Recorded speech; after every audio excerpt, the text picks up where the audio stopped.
financial freedom. I mean, for so many of us, it sounds like something reserved for a lucky few. Right. The Wall Street types, lottery winners. Exactly. Or people who just inherited a ton of cash. Yeah. But what if the key to unlocking all that wasn't really about how much money you earn, but just about mastering the strategy of what you do with it?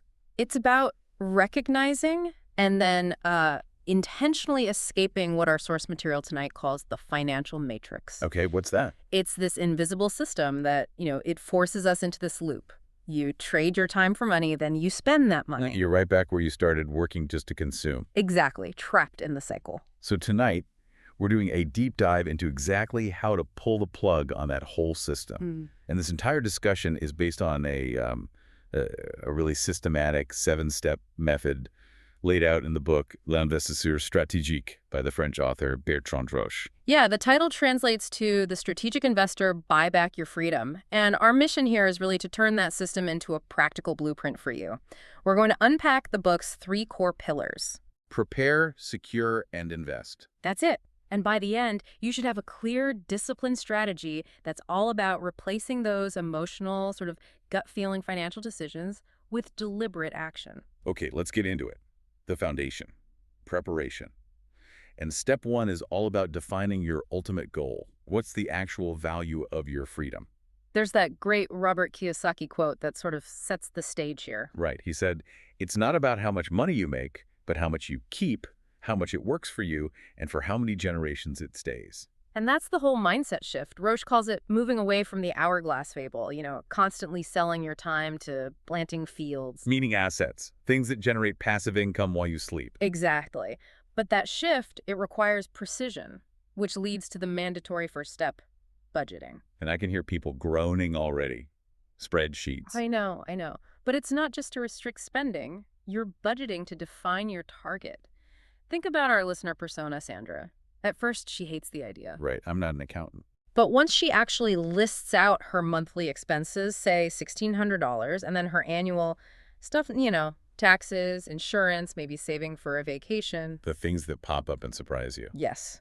Maybe that's another $2,800. All of a sudden, she has clarity. Her total annual expenses are quantified, $22,000. And here's the magic calculation from the book. This turns all that anxiety into a real, concrete number.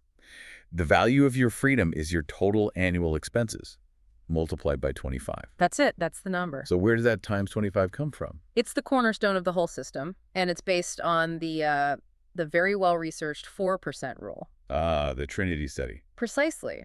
That study validated that a 4% withdrawal rate, adjusted for inflation each year, is, well, it's highly sustainable for a 30-year period as long as your portfolio has a good chunk of stocks. So the idea is you hit that target number, you withdraw 4% a year to live on, and the rest of the portfolio just keeps growing. In theory, yes. It makes it extremely likely that your principal will last. Okay, let me push back on that a little bit. The 4% rule assumes a 30-year retirement. Yeah. What if you're, 25 years old and you're looking at a 50-year horizon? Is 4% still the right number? Couldn't it be too high? That's a fantastic question, and it's something the system acknowledges. The 4% rule is really the gold standard for long-term peace of mind. It's the starting point. It's the starting point. For Sandra, with her $22,000 in expenses, her target for what the book calls intermediate liberty is $550,000. But she can also define a lower target, like basic liberty, to just cover essentials. Maybe that's $300,000. Right. And then an ideal liberty target, maybe at $750,000. It turns this huge abstract idea into checkpoints you can actually hit. And that target really defines your risk tolerance.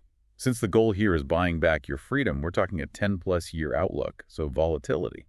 It's just the price you have to pay for long-term growth. Yeah, we know from studies, every major market correction is systematically followed by a recovery. You just need a plan and patience. Which brings us to step 2. Defining your savings capacity. And this is just simple math. Revenues minus expenses. It's about getting that Warren Buffett mindset. Don't save what is left after spending, but spend what is left after saving. Exactly. And consistency here matters so much more than the amount. If Sandra finds she has, say, $600 a month in capacity, that's her ammunition. That's what she has to work with. That sounds simple, but it's a huge mindset shift. We're conditioned to consume first. Which is why step 3, securing the foundation, is so critical. Right. You can't just take that whole $600 and throw it into the stock market. You need a safety net first. So how much of that capacity can you actually invest? This is where we allocate that capacity across the 4 pillars of savings, and they have a strict order of priority. Okay, walk us through these 4 pillars, because I think this is where a lot of people go wrong, just lumping all their savings together. For sure. Priority number 1 is your annual expenses savings. This is your short-term buffer for those non-monthly costs. Like car insurance or property taxes. Exactly. If Sandra has $2,800 in those kinds of expenses, she needs to put aside maybe $235 a month just for that. Got it. What's next? Then comes the real security blanket. Safety savings. This is your emergency fund. You're aiming for 3 to 6 months of your total expenses. So for Sandra, that could be anywhere from, what, $11,000 to $22,000? Yeah. And this is your sacred do not touch fund. It's only for a true catastrophe, like losing your job. You keep it somewhere super liquid, like a high-yield savings account. Okay, what's pillar 3? Pillar 3 is treasury savings, and this is a brilliant psychological tool. Roche calls it your own house credit card. I like that. It's money set aside for fun stuff, a vacation, a new laptop.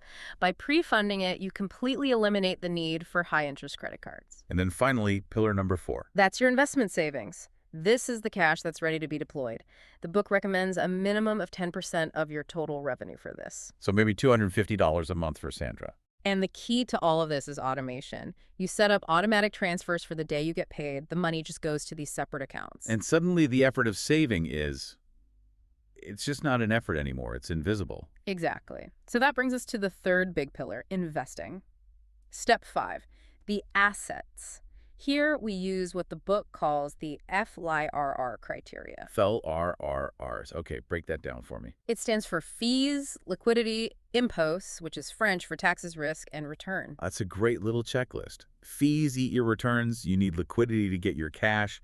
Taxes take a bite. You have to understand the risk, and the return needs to match your goal. Perfect summary. And based on FLIRR, for a long-term strategic investor, the main asset class is stocks or equities, mostly through ETFs. Exchange-traded funds. The simplest way to get instant diversification across the globe. In a single click, basically. But the type of ETF really matters. The source makes a huge point about choosing capitalizing ETFs. Okay, explain the difference. Why are capitalizing ETFs better than, say, distributing ones? It all comes down to compounding and taxes. A distributing ETF pays you dividends. And you pay taxes on those right away. Right. A capitalizing ETF automatically reinvests those dividends back into the fund tax-free until you finally sell way down the road. So you're compounding on a bigger pot of money, and you push the tax bill off for decades. That's the strategic advantage. This is Sandra's aha moment. She realizes, I'm going to stop buying the latest gadget. Instead, I'm going to own a tiny piece of Apple and LVMH through my world ETF. She goes from being a consumer to an owner. Love that. Which brings us to step 6, the timing myth. We know what to buy, but when? And Buffett gives us the answer here, right? The best time to invest was yesterday. The second best time is today. Because emotion is what just kills the average investor. Utterly. That Delbar study you mentioned earlier, it's brutal. It shows individual investors do so much worse than the market indexes. By like 4 or 5 percentage points, right? Yeah. Yeah, it's a massive gap. And it's almost entirely because of emotional timing. They buy high in the euphoria and then panic sell low when fear takes over. The classic cycle of fear and greed. And the behavioral solution is just so simple. Dollar cost averaging, DCA. Just invest the same fixed amount regularly. Sandra's $250 a month, every month, no matter what. It smooths out your entry price and takes emotion completely out of the equation. Now, we do have to be intellectually honest here. A big Vanguard study showed that, statistically, if you have a large lump sum of money, investing it all at once outperforms DCA about 68% of the time. Okay, so lump sum is technically better most of the time. Technically, yes.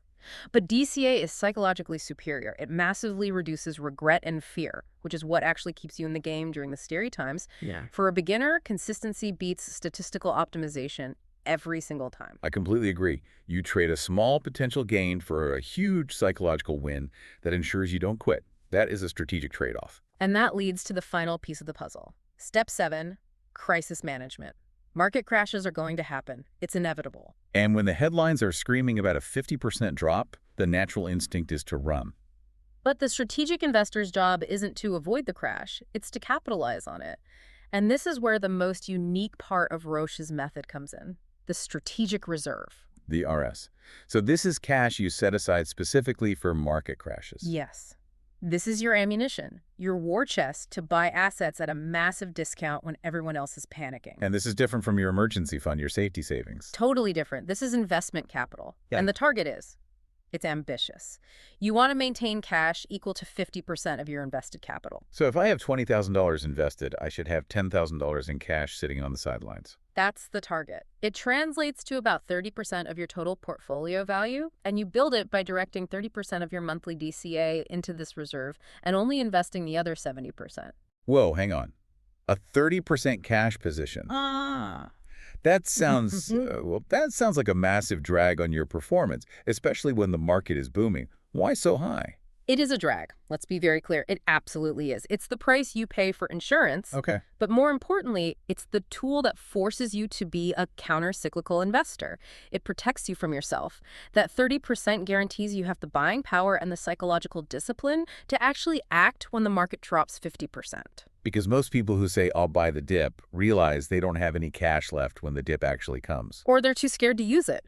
This system mandates that you have the ammunition, and then when a crash does hit, the system activates the pyramidal reinvestment plan. Which is what? It's a structured plan that eliminates guesswork.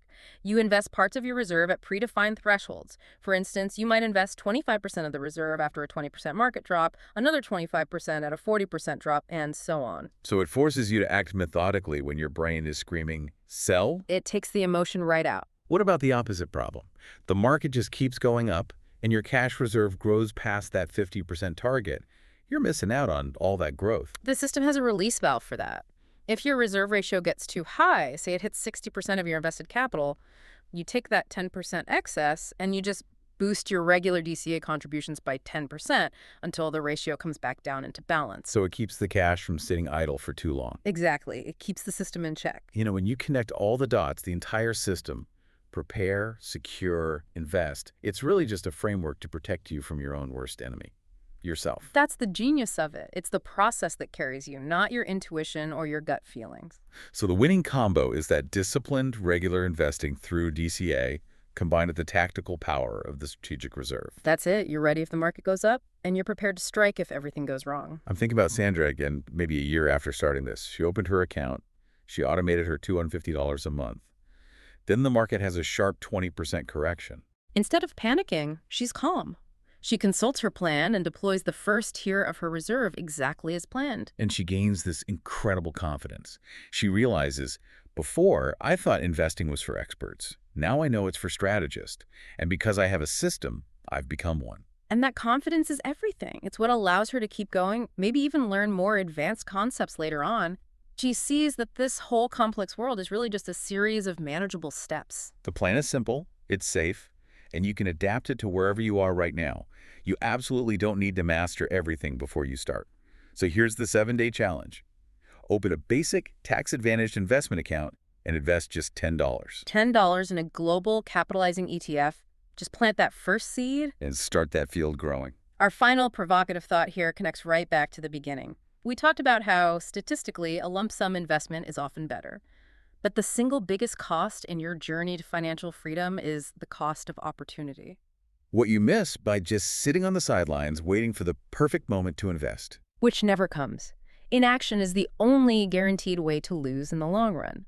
The system gives you the discipline to start, and more importantly, the framework to keep moving forward strategically, right past all the fear and the uncertainty. You have a plan. Now use it.